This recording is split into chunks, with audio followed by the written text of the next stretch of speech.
Bonjour, je suis Sergei, le directeur de la société Dynasty Business Advisor. Aujourd'hui, nous allons parler des holdings aux Émirats Arabes Unis. Qu'est-ce que c'est, à quoi ça sert et où les ouvrir? Pourquoi certains clients choisissent-ils des sociétés offshore, d'autres des free zones et d'autres encore de grandes entreprises au DIFC? Un holding, c'est un peu comme un coffre-fort d'affaires doté d'un cerveau. Il détient des actifs, gère la structure et aide le propriétaire à tout garder dans le même panier. Un holding est une entité juridique dont la principale mission est de posséder des actifs. Cela peut être des parts dans des sociétés, des actions, des biens mobiliers, immobiliers, de la propriété intellectuelle ou d'autres actifs.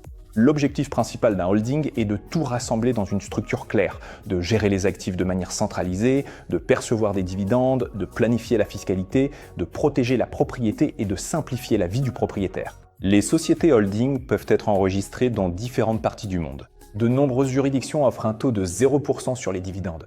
Mais pourquoi précisément les Émirats ? Premièrement, il s'agit d'une juridiction solide pour la propriété privée et la structuration internationale. Ici, l'environnement des affaires est clair, la réputation est bonne, le système bancaire est développé et il y a un grand intérêt de la part des entrepreneurs du monde entier. Deuxièmement, il n'y a pas d'impôt sur le revenu des particuliers aux Émirats Arabes Unis.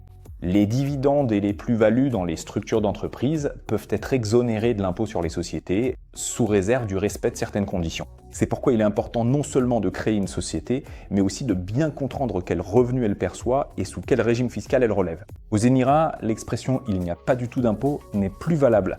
Il faut tout de même comprendre la structure que nous allons mettre en place. Troisièmement, les Émirats Arabes Unis ne sont plus perçus depuis longtemps comme un paradis fiscal classique, où l'on ouvrait une société, cachait des documents et faisait ce que l'on voulait. Non, ici, il est important de bien gérer ses affaires, de tenir une comptabilité et de présenter un audit. Il y a ici un impôt sur les sociétés et la TVA. Il existe également des exigences strictes en matière de conformité à la législation AML, de lutte contre le blanchiment d'argent issu d'activités illégales ou criminelles. Ici, il y a des exigences concernant la divulgation du bénéficiaire effectif, la conformité et l'échange international d'informations fiscales. Mais tout cela peut être structuré, contourné et réduit au maximum. L'essentiel, c'est qu'une holding aux Émirats permette de séparer la détention des actifs des risques opérationnels. Par exemple, si l'une des sociétés commerciales dans un pays rencontre un litige avec des partenaires, une question fiscale ou un risque commercial, une structure de holding bien conçue permet d'éviter de mélanger tous les actifs dans un seul panier. Mais il est important de noter qu'une holding n'est pas une cape d'invisibilité magique. Elle n'annule ni les lois, ni la conformité, ni les impôts, ni la responsabilité.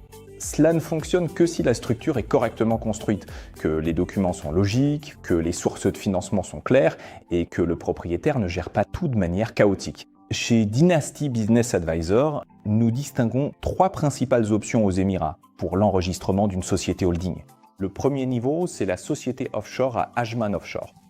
C'est rapide, simple et peu coûteux. Nous y sommes agents. Le deuxième niveau, c'est l'enregistrement d'une société en zone franche. Ici, nous mettons particulièrement en avant, par exemple, la zone franche de Meydan.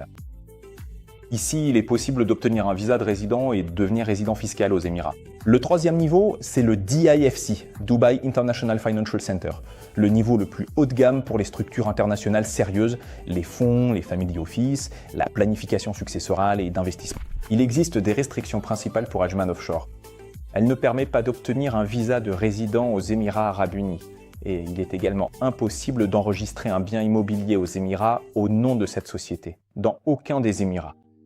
De plus, les banques ouvrent les comptes plus difficilement si vous n'avez pas de visa de résident aux Émirats Arabes Unis. Il faut donc bien comprendre à quoi sert ce type d'enregistrement. Pour cela, vous pouvez vous adresser à nous chez Dynasty Business Advisor, nous serons toujours là pour vous aider. La deuxième option consiste à enregistrer une société offshore dans une zone franche, en l'occurrence dans la zone franche de Meydan. Ici, la société est déjà plus claire. Elle dispose de ses propres bureaux. Il peut s'agir aussi bien d'un bureau flexible que d'un bureau réel. Les propriétaires, les gestionnaires ou les employés de cette société peuvent obtenir un visa de résident grâce à cette société. Les banques comprennent déjà mieux ce type de structure, car elle a une présence plus importante aux Émirats et ça leur demande donc moins d'efforts pour ouvrir un tel compte bancaire. Le principal avantage ici, bien sûr, c'est le visa de résident. Car avec ce visa, vous pouvez déjà changer en fait votre résidence fiscale. C'est d'ailleurs ce qui distingue avantageusement les Émirats des autres juridictions à faible fiscalité, comme Hong Kong ou Singapour. Avec l'enregistrement d'une société, il n'est pas très facile d'obtenir un visa de résident là-bas. alors qu'ici, c'est justement la société elle-même qui sert de base pour obtenir un visa de résident et par conséquent le statut de résident fiscal. Le coût de l'enregistrement d'une telle société commence à partir de 4 500 $ et prend de 2 jours à 2 semaines, selon le passeport des fondateurs. Et c'est justement le passeport qui détermine le niveau de conformité à effectuer dans la free zone. Parce que si un passeport est plus soumis à des sanctions, la conformité devra demander des relevés bancaires, une confirmation de l'origine des fonds, les sources du capital et des documents supplémentaires. C'est normal. La banque et la free zone veulent savoir qui est le client, d'où vient l'argent et quel est l'objectif de la structure. En 2026, c'est déjà une réalité standard et non pas une exigence personnelle de quelqu'un. La cerise sur le gâteau, c'est bien sûr le DFC, qui possède son propre écosystème juridique, ses propres bases réglementaires, ses tribunaux, son notariat, et tout cela repose sur la common law britannique. Le DFC est une structure internationale immense et déjà très solide, qui jouit d'une excellente réputation dans le monde entier. C'est d'ailleurs souvent le choix privilégié par les entreprises internationales elles-mêmes, les grands family office, les sociétés d'investissement, ainsi que les fonds pour la planification successorale, la détention d'actifs et les structures d'entreprises complexes. Mais encore une fois, il ne faut pas dire que le DFC garantit une protection maximale contre tout et n'importe quoi.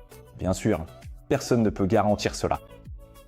Même un simple parapluie à Dubaï n'est pas toujours nécessaire. Mais quand il se met à pleuvoir, il arrive aussi qu'on ait des averses torrentielles, tout est inondé, et les autorités doivent s'adapter, tout comme nous tous. C'est pourquoi il est plus juste de dire que le DFC peut être un outil efficace pour la protection des actifs et la planification successorale, à condition que la structure soit bien conçue. Une autre raison pour laquelle on choisit précisément le DFC, c'est la possibilité de structurer des investissements et des sociétés de manière complexe. Qu'est-ce que cela signifie ? Cela veut dire qu'on peut créer des structures avec différentes classes d'actions, des fonds, des sous-fonds, on peut créer des SPV, c'est-à-dire des sociétés spéciales pour des besoins spécifiques. On peut aussi créer des instruments d'investissement, donc la société peut émettre des actions et réaliser d'autres opérations sur le marché public du capital. Le coût d'enregistrement d'une holding au DFIC commence généralement à partir de 35 000 €. C'est le niveau minimum avec un poste de travail pour la société, sans véritable bureau séparé. Les délais d'enregistrement prennent généralement d'1 à 2 mois, car la vérification des fondateurs, de la structure, des sources de capitaux et de l'objectif de la société y est beaucoup plus approfondie, et ils poseront beaucoup de questions. Faisons le point. Ajman Offshore, si vous avez besoin d'une structure rapide, simple et peu coûteuse pour détenir des actifs internationaux et que vous savez exactement comment vous allez l'utiliser, alors oui. Et la zone franche de Meydan, si vous avez besoin d'une holding avec la possibilité d'obtenir des visas de résident et de transférer votre résidence fiscale. Quant au DFC, c'est bien sûr une structure complexe et lourde destinée à ceux qui veulent une base solide pour leur entreprise internationale. La plus grosse erreur serait de choisir une juridiction uniquement en fonction du prix. C'est, eh bien oui, comme choisir une voiture juste pour sa couleur. Il faut quand même savoir ce dont vous avez besoin. Ainsi, si vous envisagez d'ouvrir une holding aux Émirats Arabes Unis, contactez la société Dynasty Business Advisor. Nous vous aiderons à choisir la structure adaptée à vos besoins. Merci pour votre attention. C'était Sergueï avec vous. N'hésitez pas à visionner nos prochaines vidéos.